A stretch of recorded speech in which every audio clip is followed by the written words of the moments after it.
Hello, how's everyone doing today? Are you enjoying the summit so far? Well, good. I'd like to just kind of repeat, we're essentially in session migrating Oracle to Aurora Postgres. This is a 300 level session, so whereas most of it will be kind of a higher level talking about the journey that Appriss has taken, there will be some SQL code, some PL SQL, maybe some PG SQL, so we will get in the weeds a little bit, but hopefully not too much for you. Just to kind of talk about the overall session at a high level, we're going to kind of talk from beginning to end what Appriss has done, the types of things they face in terms of challenges, what the process is they followed in order to get to the end result, and what they actually found in terms of things they want to maybe change, their key learnings of how they want to improve it going forward. But intermingled throughout that, we're going to have Mark Porter, the GM for Aurora Postgres. He'll be up here talking a little bit about specific things around Aurora, and I will come back up again for the Schema conversion tool and the database migration service, as well as doing a short little demo on that.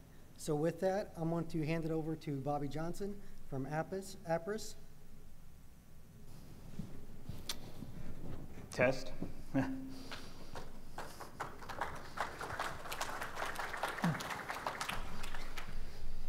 Hello.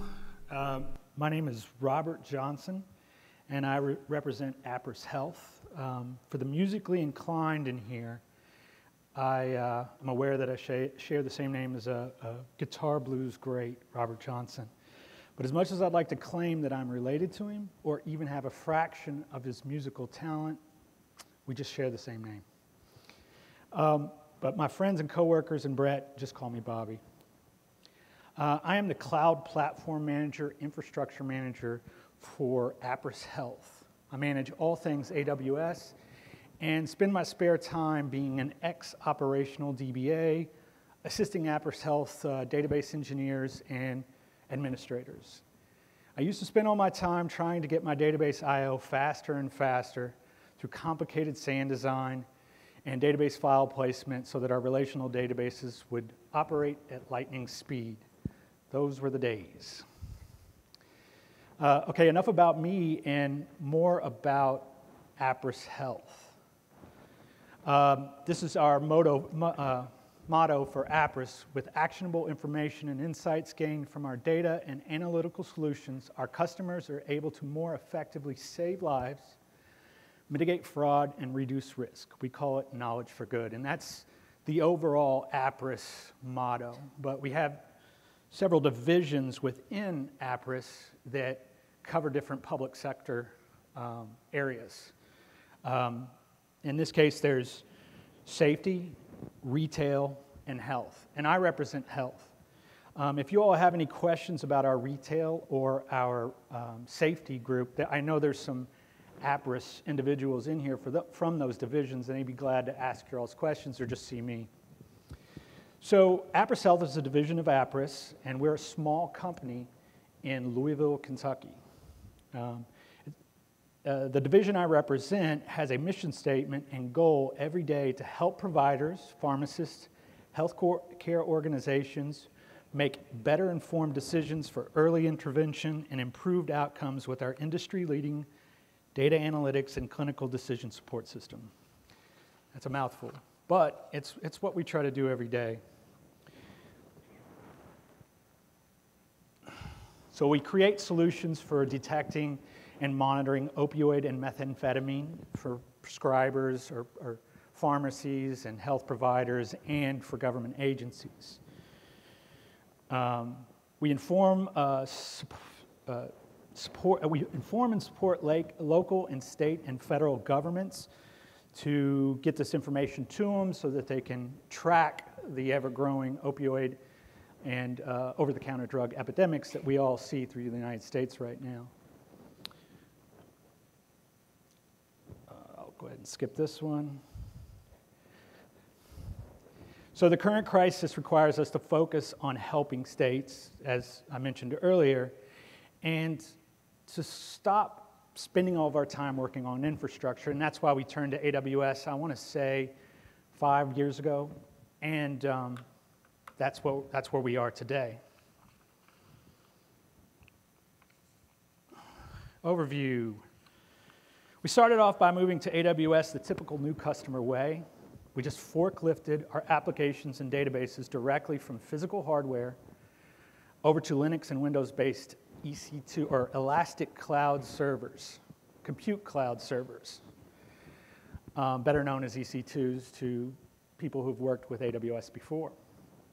After becoming more, it felt familiar to virtual OS products we had used in the past, and many individuals in our company already had that technology at their hands, so it just felt like the easiest way to go.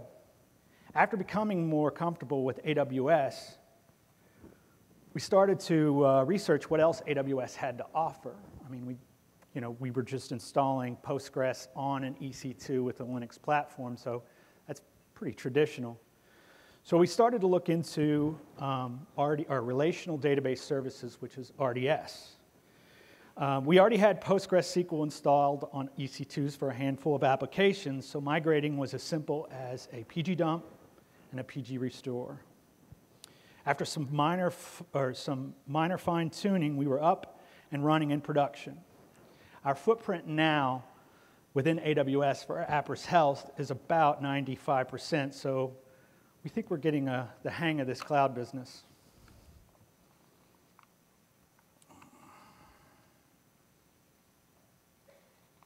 Sorry about that.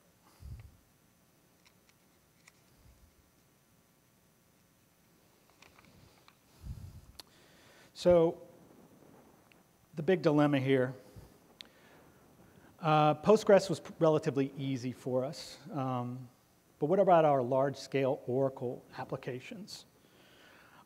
Management came to us and said we need to move our Oracle databases to AWS, and we had to convert it to Postgres, I assume for licensing fees and so much.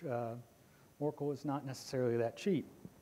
So we thought to ourselves, this is not an easy task. As mentioned earlier, we had already had quite a few applications hosted on Postgres RDS instances, but that migration was Postgres to Postgres.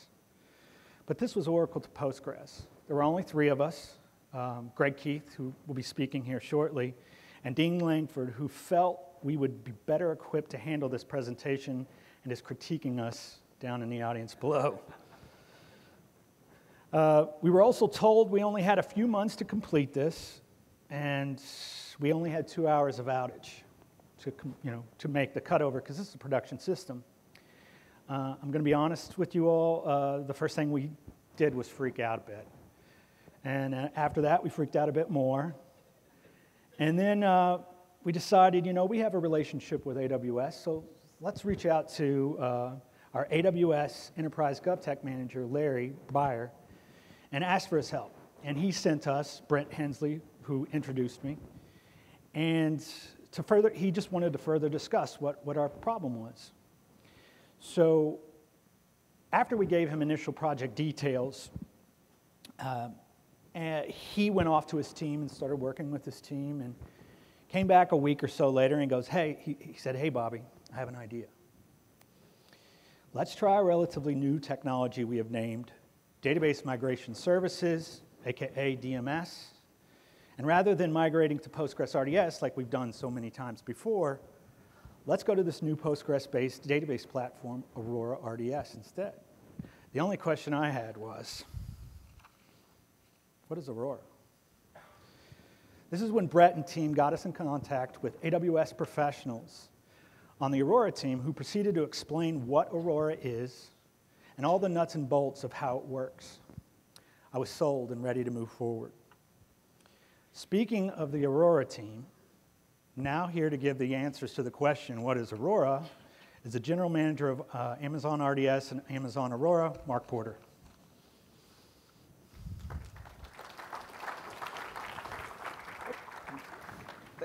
Thank you very much. Hey, everybody. So I have a challenge today. Let's see, where's the, there we go. My challenge is going to be talking about the database that I've never been more excited about in 13 minutes. So let's see how I do. I'd love you to join me on this journey But there is one good thing about being the guy who comes before lunch, and there's really only one, which is we can go a couple minutes over, and you can come up and ask questions during all of lunch. So let's get going. As was said previously, we had this RDS Postgres product, and what we wanted to do was figure out how to delight customers more. And so what we did was we wrote Aurora. So why did we build it? Well, the first reason we did is I've been in databases since 1988 at Oracle. And databases are complex. Databases that we run at Amazon.com, the largest retail site in the world, basically are really hard to run. Not only that, that's expensive to manage, and also people aren't very good at it. The reality is people forget things, people mess up. So we wrote RDS. And after we wrote RDS, we then decided that we needed to make the database feel like a utility. Because no matter what we did with Postgres or Oracle or SQL Server, they were missing basic features that made them feel like that plug on the wall. And so as you look at Aurora and all of our marketing press and all of our what's news, you're going to find that our goal is to make the database, Aurora, just like that plug in the wall. And I'll go into that a little bit more in the conversation. But I do want to say that as I'm here today, we have just released Aurora Postgres in GovCloud. We've also released Aurora MySQL. So you guys can go out and use it all you want for your applications. In addition, while I'm standing here, we are in the launch call for performance insights and moving that to general availability, which is the very best way you can look at database performance. And that'll be live by about 2 p.m. in GovCloud. So what did we try and do? We wanted to reimagine the relational database. We wanted it to be scaled out and multi-tenant, not this big monolithic thing. We needed it to be service-oriented because we'd learned about how good services were. And of course, we wanted it to be managed by RDS. So the first thing was we took this database, which was this big monolithic thing, just like the Oracle database or Postgres, and we broke off the file system part. And we put it with every write you do is 6 copies to 3 AZs, full durability. You don't have to do anything. The data is copied across, as you can see by these pretty little boxes. The data is copied across 6 copies in 3 AZs, and the database actually reads from any of those, and it actually does latency mitigation by as soon as it reads one of the copies of the 6, the fastest one comes back. When it does writes, it only waits for 4 of the 6 to come back before it declares the transaction committed, which means that one of the worst things in database applications is latency outliers. They will kill your apps. They will cause you to have connection pileups and, shall we say, poor app behavior. By doing this 4 of 6 quorum, we were able to get rid of that. Not only that, a lot of people have very high read loads on their databases compared to their write loads. So we designed it that it has 15 available and promotable read replicas, all sitting on 1 copy of the storage. And so you can stand up to 15 of them. You can either put them in the same AZ or a different AZ, depending on your app infrastructure. And because the only thing Aurora does is it writes redo, it never writes a block. Not once will it write a block. What that means is that a transaction that updates 1 row might be 40 bytes. Whereas Postgres or Oracle or MySQL will write a full 8K or 16K block. So even though we're writing 6 copies, we actually do about 4 times less writing for the same transaction load. Now, availability is obviously important, and as much as I hate to say it, things fail. And at Amazon, we have the motto that everything fails. And so failover time is important. And as you can see from these graphs, most of the failovers on Aurora occur within 10 seconds. The database endpoint is up and available to you again. And most applications can really do well with that. This is fundamentally different than even RDS Postgres, which typically has a failover time. I think our P99 right now is around 68 seconds. So this is much better. Not only that, I'll let you look at that graph for a sec. On the vertical axis, we have response time, so higher is bad. On the horizontal axis, we have time for a run. And you'll notice that not only was Aurora quicker than RDS Postgres and Postgres, but it was actually far more stable. And all those little blue bumps you see, for those of you who are DBAs, were Postgres checkpointing. Now, this is a fun slide. So when you do your database, you have to checkpoint the blocks in Postgres or in Oracle or MySQL. And you have this funny choice. Do you checkpoint very rarely, and you get really high performance? Or do you checkpoint very frequently, and you get really fast recovery? And those 3 bullets on the left are 3 different choices you could make with Postgres. You could have 20,000 transactions per second, or up to 45,000 transactions per second if you were willing to wait 2 minutes for recovery. Well, that's a choice no one needs to make. And I know that when you think about that plug in your wall, you're not sitting there thinking, should I plug in the blender or the microwave? No, you want to plug in both. Making customers make choices complicates your life. We don't want you to make choices.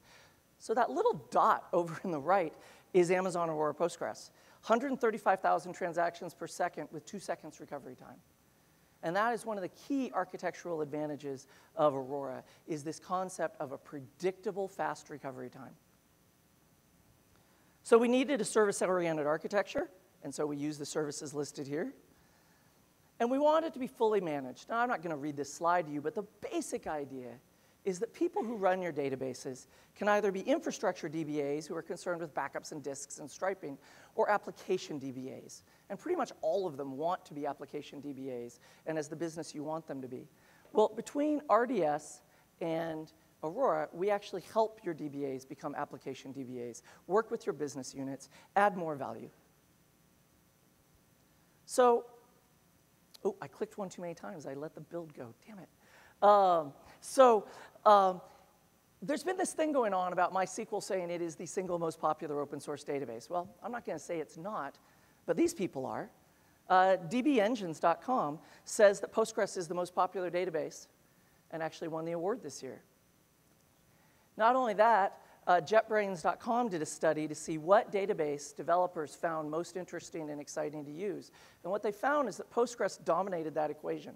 And you'll notice that the only other relational database, surprisingly, I expected to see MySQL on here, was Oracle way over there on the right.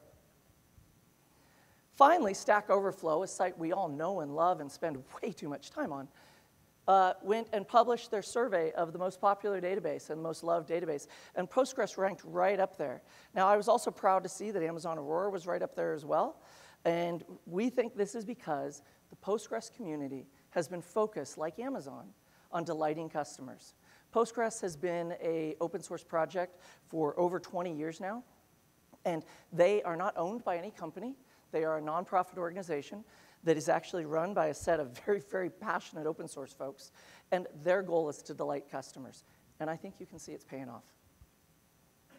So now I'd like to give you that quick whirlwind tour of what's coming up in Amazon Aurora. Like I said, I've been in databases for 30 years, and I really believe that with cloud-native technology, with our ability to work with Postgres, which is the most advanced open source database, and MySQL, which we're making to be just as advanced open source database, we can actually do things no one's ever done with databases before. So the first one is multi-master. And the concept of multi-master is that rather than have one writable endpoint, you have multiple writable endpoints. And so if you look right here, you'll have an application with 3 read-write masters. And the goal here is that, remember those failover times I talked about? I would like you not even to care about those, because I would like your application to have an endpoint which is writable all the time. And to have your app, no matter what failure occurs in the infrastructure below you, your app can always get a commit done. So that is the goal of multi-master. It's in preview right now, and we're very excited about it. Parallel query. So I haven't really hit too much on the architecture in this, flyby talk I'm doing today, but one head node talks to literally thousands of storage nodes in the cluster. In some of our regions, we have over 20,000 storage nodes for Aurora shared by our users. Well, there's a lot of CPU sitting out on those things, and all they're doing is reading and writing blocks, so why not push the queries out to them? And so what we did is we pushed down predicates, aggregates, and we're going to be pushing down more stuff in the future to those storage nodes. And, I often think that pictures speak a lot louder than words. And this is a benchmark we ran, which might be TPC-DS, but, I haven't passed it by the TPC yet.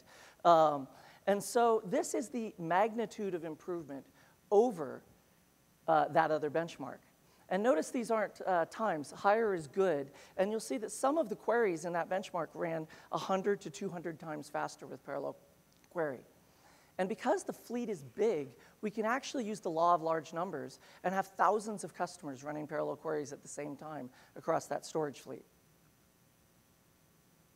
So now I'm going to talk about one of the most exciting features. I've been provisioning databases manually since the 80s. I've been provisioning them with software at AWS since 5 years ago when I joined AWS. But you know, the best database is just one where you don't even provision an instance.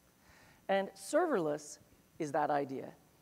What if you could start up on demand, shut down when it's not in use, have it scale up and down as you need it so that you can pay the least you can? I'm all about you guys paying less money for AWS, not more.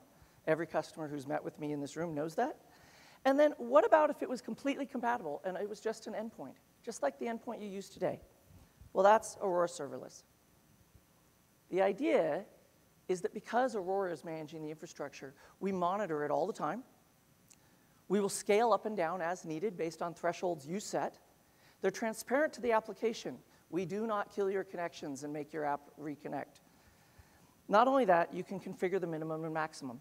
We do let people scale down to 0. Most people only scale down to like a T2 medium or T2 small, and then you can scale all the way up to an R416XL if you'd like. One of the most interesting use cases, this is in preview right now as well, for this is the, oh my God, I deployed a bad version of software, and the system scaled up and doubled someone's instance size from an R42XL to an R44XL. And while the customer was very unhappy that they had, deployed a bad application and they needed to fix it, they were able to ride through this with no application downtime whatsoever. And then it took them a week to deploy a new version of the app. And so this is just like that utility. When you plug in that hairdryer and they have to put another turbine on it at Hoover Dam, they don't come talk to you about it. You don't have to do anything. This is that. We think that Aurora should be the database that watches what you're doing and adjusts as much as it can within parameters you set. So I started the talk today by saying we were going to make Aurora a utility. And now I'd like to give you the opportunity to grade us and see if we did very well.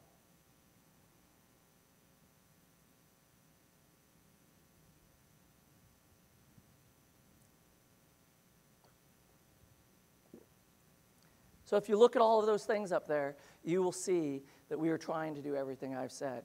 And as you look at our What's New posts and you look at everything else we're doing, you're going to see this is the theme of our product for the next couple of years. So to sum up, databases reimagined for the cloud, pay as you go, etc. All those things. And finally, I'd like to hand it back to Greg and talk about how Appriss used it. Thank you very much.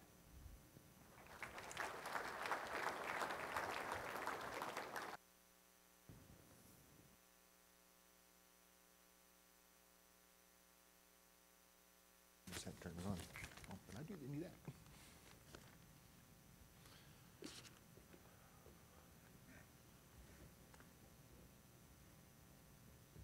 Well, good morning, afternoon, everyone. Welcome. I'd have to say I'm quite humbled and honored to actually be up here. Brett came to us about 2 months ago and said, we'd like you guys to talk about what you did. And it's like, really? I mean, we're a small company. Didn't really move that much information around. And so when he asked, it's like, okay, what do you want to know? And he said, well, just talk through your challenges and stuff that you went through. I want to start off with just saying that I've been in the industry about as long as Mark has as far as databases are concerned. I first got involved with Oracle back in about 92, I think, working with Oracle 6. And with the engineering background that I have, it's one of those things that engineers always want to make things better. We want to do things the most efficient way and to get through things and to find the best way of doing it. So when the whole open source movement kind of took root, I became a huge advocate for them. And I've been looking for companies that embrace using open source technology and all that sort of thing. And when I found out Postgres out there was just as good as Oracle a few years back, I thought, man, when the open source world takes off with Postgres, Oracle's not going to have a chance. And it's obvious with the way things have gone here with Amazon that they picked up on it, and now they're moving that into Aurora and everything. But it wasn't all that easy, to be honest. When I joined the company, which has only been a few months now, and even Dean, we were thrown into a project that was already underway. So we really don't know how they converted the schema in Oracle. We already had stood up a Postgres instance. They had a schema out there, and I won't say that everything was done the way I would have done it had I sat down with the schema and gone through some of the data types. So it was there, and that's where we had to start. Then we were given the task of, okay, and this is where I really feel kind of humble about the situation, because we're only talking 2.5 terabytes, and I just came out of a defense meeting earlier this morning, and they were talking about that they moved, or they're going to have something like 44 zettabytes. So Dean and I were after the fact. I was like, how big is a zettabyte anyway? You know, I've heard of petabytes, and that's a huge number.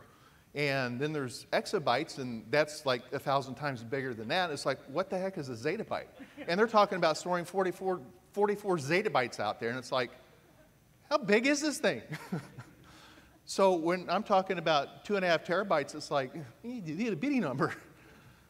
But anyway, we were kind of under the constraint, because in our Oracle platform, we only had 48 hours in the go-live situation. Because the way we had things structured, that's all the archive we had online. After 48 hours, they'd roll off, and we wouldn't have access to it. So the first constraint was it had to be done in 48 hours. And the original intent, because Aurora wasn't out yet. So we were on Postgres, and when we were going through this, it was like, we can't complete it in 48 hours. We're having a problem with that. So we started looking at what are our options. And about that time, they announced that Aurora Postgres was available. And that gave us the I/O that we needed to be able to do. That gave us the performance that we needed. So that was the plan we started. So what we did in that case, we simply took the structure we already had working over in Postgres, and we moved that over to Aurora. And that part was good.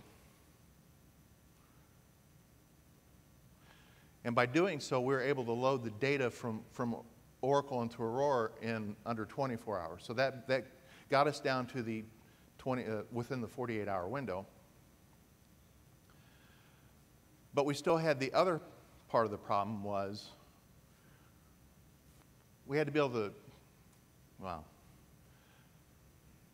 So we had the one constraint of getting it under 48 hours, but then we only had an actual cutoff window of 2 hours.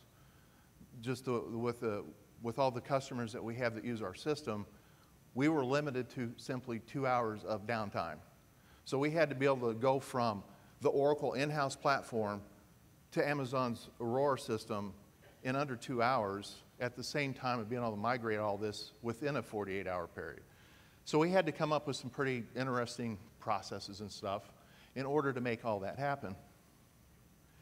And so we were able to get the data all staged over there, except for the piece where DMS actually comes into play, that Brett will come up here shortly and talk about, that it gave us the ability to do things live, so that we could get the data over to Aurora, and then we had a DMS job that would keep things replicating for us. But then we still had other various issues of constraints, indexes, and things of that nature that we couldn't turn on, because obviously the Oracle system is still live and it's replicating everything over into the Aurora system. So we had to make sure that our constraints and indexes of those things were turned off. And so those were the steps that we did during the post-migration. And by doing all of that, having it all pre-staged and having everything ready to go, during the post-migration, it was a matter of rebuilding our sequences, recreating the indexes or the keys that we cared about, and some of the triggers that were in play. And probably the most important thing was doing some of the, totally went blank. The sequences that were out there. Because obviously the sequence count, the app is using the sequences within Oracle. Those sequences had to be re-indexed or rebuilt over on the Aurora side, so when we flipped it over, everything still worked the same. And by doing all that, we were actually able to do this within a 2-hour down window. And that was literally shutting down the in-house system and flipping a switch and bringing it back up in Amazon. It's totally seamless to the customers. They had no idea that we were doing this, although we did have some customers during the go-live event that they're real nervous about it. I won't say who they are, but you know, some people don't necessarily like Amazon. And so we had some of those issues that were pretty interesting to go through that day. But it wasn't without challenges. As I heard a quote yesterday in another speech that, you know, you hear all the talks with Amazon and they come up here and it makes it sound like it's all rainbows and sunshine. Well, it's not. There's a lot of challenges. And in our case, we were using a brand new product that had just been released, going to Aurora. And there wasn't a lot of documentation on how to do things. We didn't know about some of the tools that Brett's going to talk about here shortly. And we didn't really encounter issues until we started trying to apply ongoing changes. That's when all the challenges came out of the woodwork. I'm sure anybody in here that would have an Oracle system is very familiar with partition tables. Yes, we had a few of those. And kind of doing a move out of the matrix, we were able to dodge the flying bullet on that one in our case. There are ways to work around that, and it's a very tricky problem. I'll leave that up to the imagination of anybody else that has to go through that. The next challenge, and probably the biggest one, was the data type conversions. Again, the schema was already converted for us. We didn't use a tool. We didn't have one set up. As a DBA, I'd go through some of these things and go, why did they pick that? And probably the biggest gotcha that we encountered at the time was the default. For whatever reason, we had some data type in Oracle just declared as simply a number. Not a number 10, comma, whatever, just a number. And I guess based on the data, the way DMS looked at it or something, it said, oh, okay, that must just be a numeric. And so we ended up with this crazy issue related to decimal points we weren't expecting. And we had to do a lot to work around doing that. So personally, I would have gone through and looked at the data more closely and said, okay, don't just use number and let it be a numeric. Look at the data, know that this is a number of a certain size with a certain decimal point on it, and create the appropriate piece on the other side. And I think what we really needed to be was precision or double precision to fit some of the numbers we had. But since it wasn't, then DMS had a problem, and it added some zeros on the end of it, and we didn't see some of this until we got more into the QA side of things. Then the other big gotcha was encrypted columns. Now, DMS could actually transfer an encrypted column, but what it had a struggle with at the time, so I don't know if it's been fixed or not, is how Oracle creates an encrypted column when you throw an index on it. And when you create an index on an encrypted column, it throws a hidden column out in Oracle, and DMS doesn't know about this hidden column, and so when it pulled that data in, it would like fill it in with nulls. We didn't see that happening at the time, and we were also dealing with a couple different versions of DMS. And in one case, we were using version 1.9, and it allowed us to move all the data successfully, but then we didn't see problems until we started doing ongoing changes with it. Then we thought, well, let's just use 2.4. Well, it wouldn't even do the full load for us. It was encountering other problems. And so we kind of had a cluster, and that's where Brett kind of helped us out. We worked a lot with AWS. It really solved our problems when we were doing some of these things. And we took the position of, well, that's what we pay you guys for. You know, you're trying to turn us all into the app DBAs, which I'm all for because that's really more my forte anyway. And So you want us to do that, and you're going to take on some of this responsibility, then fix the problem. And we opened up a few support tickets. We got involved with it. They did work through those problems for us, and they helped us out. Then we encountered the next one of having indexed organized tables. Again, it was another bullet we were able to dodge because there was an issue with DMS at the time of being able to transfer indexed organized tables over for us. And we're struggling on what the best approach was to do for that. And we decided that they were small enough for us to where we could simply, on go live day, we could export them out and do a full load of those specific tables. We had 39 of them. They were small enough to we were able to do that and dodge another major bullet. So there are a few gotchas out there. I think it's gotten a lot better. One of the things that we are currently in the process of is moving all of our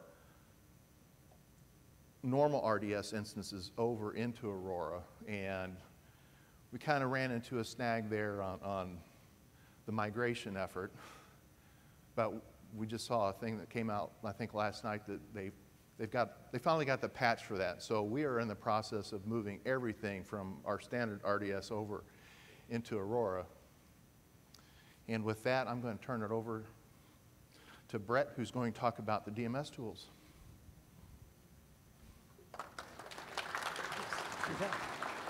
No, yeah. Okay, just check. Yep, this thing's on. Okay. I'd like to talk a little bit about my own history a little bit. I've actually been a solutions architect now with AWS, supporting state and local government for about the last year and a half. But before that, I was working across a number of verticals. And my actual time when starting with Oracle doesn't quite go back as far as these guys, but I did get to start back in around 1998 working with Oracle 7.3.4. My first job, essentially out of school, I got placed in front of a Unix terminal, and they gave me SQL+, and they said, hey, we've got this problem out here. It's Y2K. Some of you may have heard about it a little bit. You know, they're talking about, okay, so we've got all these cases where people they've decided to use just 2 digits to represent their year, and we have to deal with it somehow. So immediately I was, put into the fray of trying to figure out how are we going to, handle this and work with this. So I looked at some code. I went to the database. I figured it out. I was like, okay, this isn't too bad. And we put in the fix. It worked. Okay, great, good job. Now what about these other thousands? All these other systems. We have to do it for all these things. And we're a small team, so how can you actually do that for a large, whenever you have a large-scale problem like that, you just can't code it for every single one. So that's where I really learned the importance of, it's very important to have the right set of skills, the right set of tools, and in this case, the right service. So what I always like to point out for this particular context of Oracle to Postgres, I see it's usually 3 important tools. You want to use the schema conversion tool, the database migration service, and also we have another well, it's not really a tool, but more of a playbook, if you will. It's called Database Migration Playbook. And to kind of talk about the 2 important ones, if you want to think of it, we've got the Database Migration Service.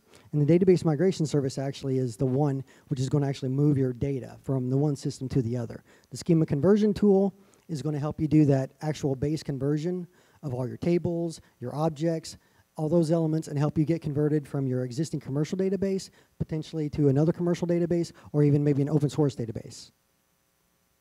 So just at a high level, here's a few of the things that the schema conversion tool can help you do. It does a number of things. It supports various schemas across from Oracle to SQL Server. Can convert to MySQL, Postgres. Can do single schemas where you can copy and move those. It helps to do things like evaluate your existing systems, such if you're running Oracle Enterprise, maybe you could downgrade and potentially use something like Standard Edition. So it allows a lot of things that you can actually do just with the schema conversion tool.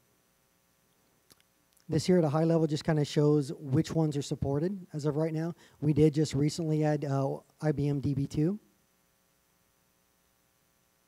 This is a picture of actually the assessment report. This is something that you'll get whenever you run through the schema conversion tool, and it will give you kind of output essentially in terms of here are the systems where it's the most compatible. These are the things you could switch over to, and it will give you an idea in terms of how hard it may be to actually do that. But one thing to keep in mind is whenever you're going through this is to think about the own resources that you have internally. You know, maybe you have a bunch of guys that are really good at MySQL, you know, or Postgres instead. So you want to take those into account whenever you're looking at these reports.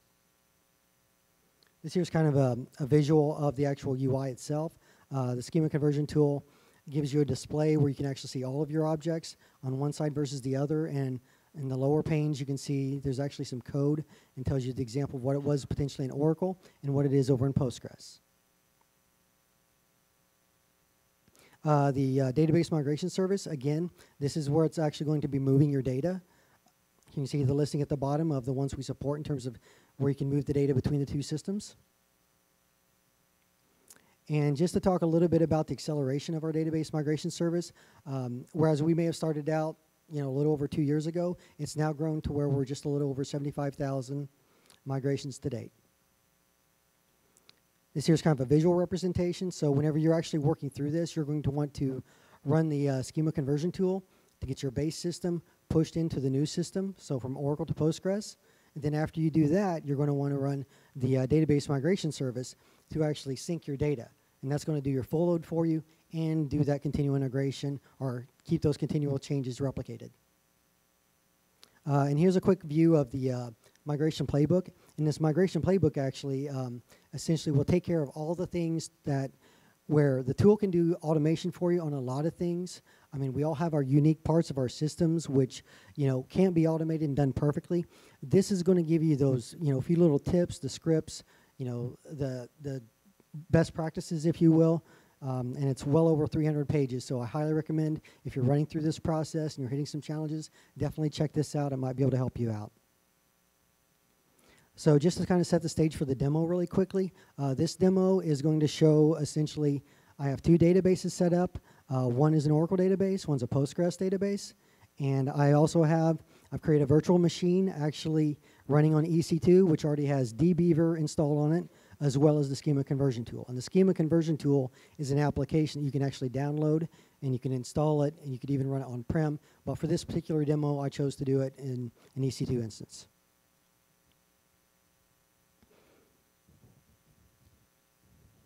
There it goes. Okay, so the first thing I do is I'm going in here and I'm showing you, here's the Oracle on top, Aurora's on the bottom. There's an HR schema in Oracle. Down on the bottom, there's no HR schema in Aurora. Do a quick count check just to make sure I verified my numbers. So I got about 271K of employees in Oracle. I just verified that Postgres does not have that. Switching over to the schema conversion tool, running through the wizard. Go through the usual steps. You select the database that you actually want to convert to. You can also do your database warehouse, or your data warehouse here.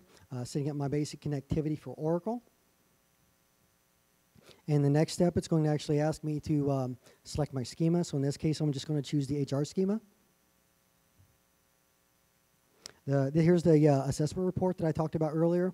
I'm just going to scan through it very quickly here. It shows all the different possibilities. You got your MySQL, you got your Postgres, and it gives you essentially the level of challenge for each of those. So based on that information, I've now chosen I'm going to go to Postgres Aurora. Again, putting in my credentials. And now once I've done this, it's going to pull it up in the schema conversion tool. Oracle again on the left, Aurora now on the right. I'm going to go over to the HR schema. I'm going to convert that schema. So this is just going to construct the SQL that I need and put it over on the right side. You're going to see it's HR. Just take a note it's lowercase. I'm just kind of verifying the code. I see, here's an example. Here's the Oracle code, the equivalent Postgres code. Now I'm going to save it to SQL, so if you want to do some tweaks to it, some specific changes, you can actually work through that SQL, make adjustments if you need to. But in this particular case, I'm just going to go ahead and I'm just going to apply those changes. So here it's applying those changes to the Aurora database. So now my structure will be in Aurora. Keep in mind, this does not take my data with it. So I'm just going to go through here. I'm going to verify the schema, and I'm going to select the count from the table after I've viewed everything, and just to make sure that it really has not moved the data.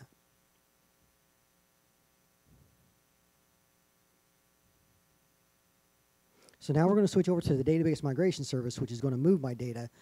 Just for the time constraint on this one, I've already created the instance, the C4 large. I already have my endpoints, one for Aurora, one for Oracle. I'm going to go through and configure the task now, which is going to migrate the existing data, and it's also going to do the ongoing replication for you. And then as I'm going through this process, you're going to see at the bottom you have a number of options. And in this case, I'm going to select the schema, and I'm going to make that HR. But there are a number of options that you can also do, as well as like you can set filters for different columns and such. And there's also a transformation section. So if you have specific things you need to account for, such as maybe the lowercase, such as when it converted through the schema conversion tool, that's where I put that in this place. So now it's going to do that for my table, schemas, and columns. So now that task is running, and I sped this up so it quickly completed. Down below, you can verify those table statistics just to make sure things are looking in line for the data that you wanted to move. We just did a validation on that. Aurora says, yes, I have 271,000 now. I'm going to add another 10,000 records to Oracle. And then I'm going to switch over, and I'm going to verify that on the Postgres side. And we can see, yes, we have now added another 10,000 on the Postgres side. So that's a really quick flash demo of using SCT and going through the database migration service. So with that, I'm going to hand it back over to Bobby and let him talk about Appriss's results.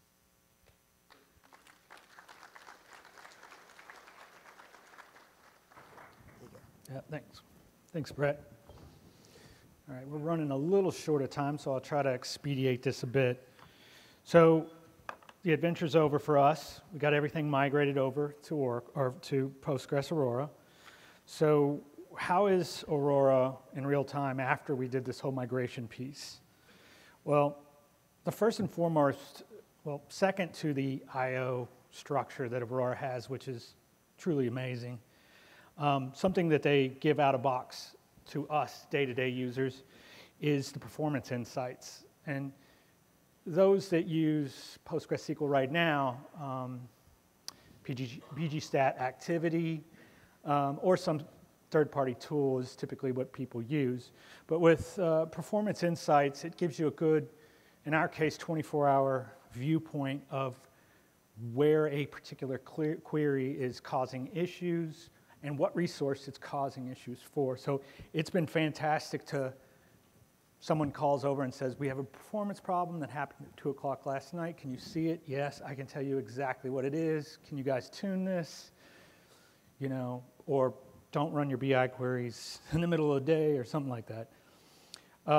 And along with the BI queries, the Aurora Read Replica, something that has helped us a lot, and especially from my standpoint as management, is we set up our replicas currently, you know, in other environments we have Postgres RDS, and the read replica is kind of a transactional. It moves data over to it.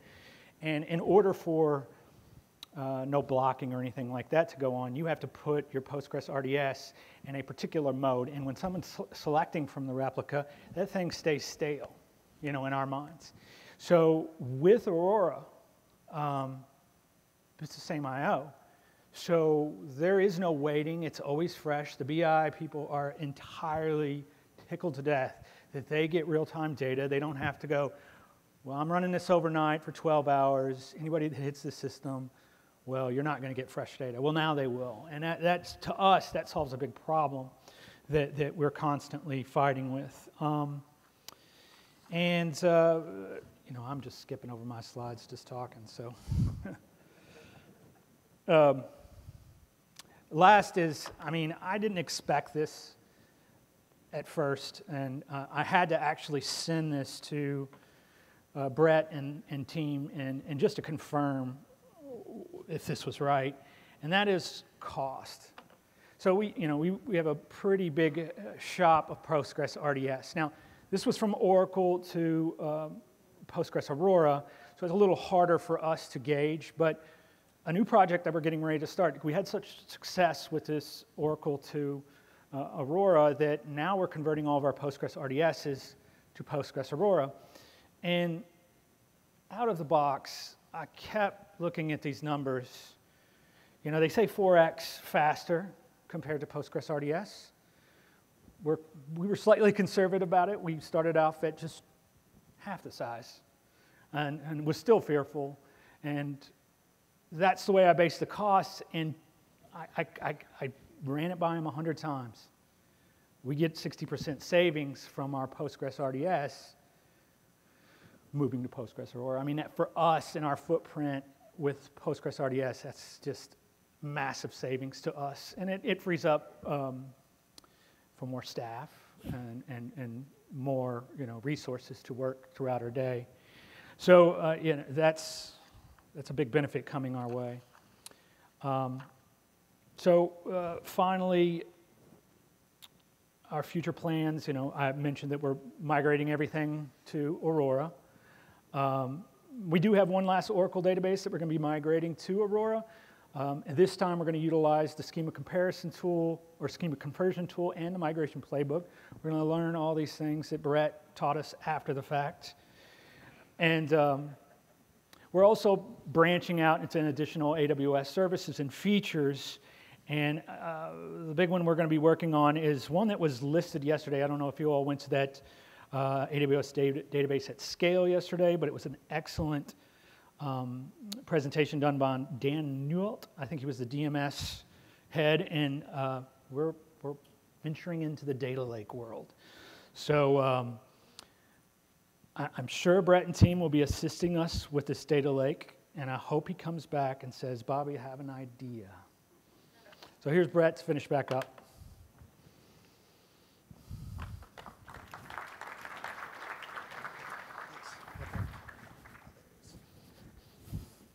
Okay, so with that, I'd like to leave you with just a couple quick links for resources. And thank you very much for participating. Sorry it went a little bit long. Please don't forget to fill out the survey for this. We appreciate all the feedback, and we look to take that and hopefully make these sessions better in the future. So thank you very much.